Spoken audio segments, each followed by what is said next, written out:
Hello दोस्तों, story club में आपका फिर से स्वागत है। एक बार एक गांव में एक साधु रहता था जो भगवान पर बहुत विश्वास रखता था। यह बार वह साधु पेड़ के नीचे बैठा था और भगवान को याद कर रहा था।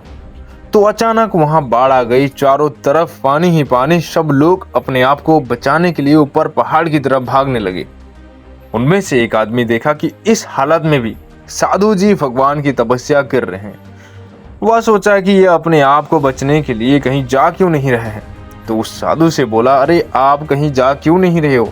आप भी मेरे साथ ऊपर पहाड़ की तरफ चलो, नहीं तो आप डूब जाओगे।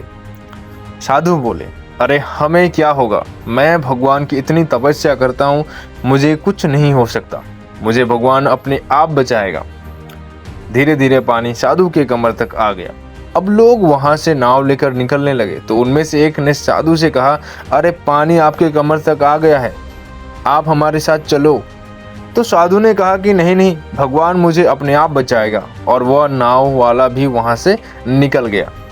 कुछ ही देर बाद पानी इतना बढ़ गया कि साधु के सर तक पहुंच गया। और अब लोगों को बचाने के लिए हेलीकॉप्टर निकलने लगे।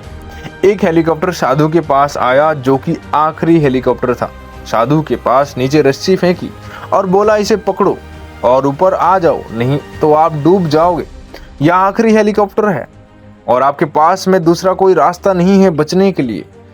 साधु ने कहा, यह रस्सी वापस ऊपर खींच लो और आप चले जाओ, मुझे भगवान के ऊपर पूरा भरोसा है, वह मुझे बचा लेगा।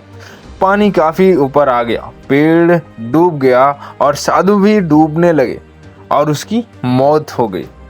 मरने के बाद साधु भगवान के पास गया और बोला, हे भगवान, मैंने पूरी जिंदगी आपकी तपस्या की, मेरा सारा जीवन आपकी आराधना करने में लगा दिया, फिर भी इतने भरोसे के साथ इंतजार किया कि तुम मुझे बचाने के लिए आओगे, लेकिन वहां मेरी डूब कर मौत हो गई और तुम नहीं आए, ऐसा क्यों?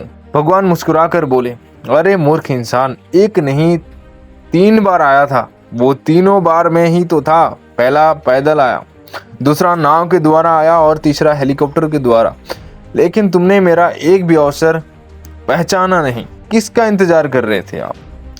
इस तरह से जिंदगी में हमें ऊपर वाला बहुत से मौके देता रहता है, लेकिन हम उस मौके को ठुकरा कर पता नहीं किस चीज का इंतजार कर रहे होते हैं कि वो होगा तभी मैं करूंगा। और इस बात पर अड़े रहने से एक वक्त के बाद वो मौका हाथ से निकल जाता है और हम कुछ नहीं कर पाते हैं। तो किसी भी अच्छे समय का इंतजार मत करो, जो भी करना है आज और अभी से शुरू कर दो। ऐसे ही अगर शॉर्ट मोटिवेशनल स्टोरी अगर आपको अच्छी लगती है तो आप चैनल को सब्सक्राइब जरूर करना। और फिर से मिलेंगे ऐसी नई कहानी के साथ। तब तक के लिए स्टोरी क्लब में आपका फिर से स्वागत रहेगा।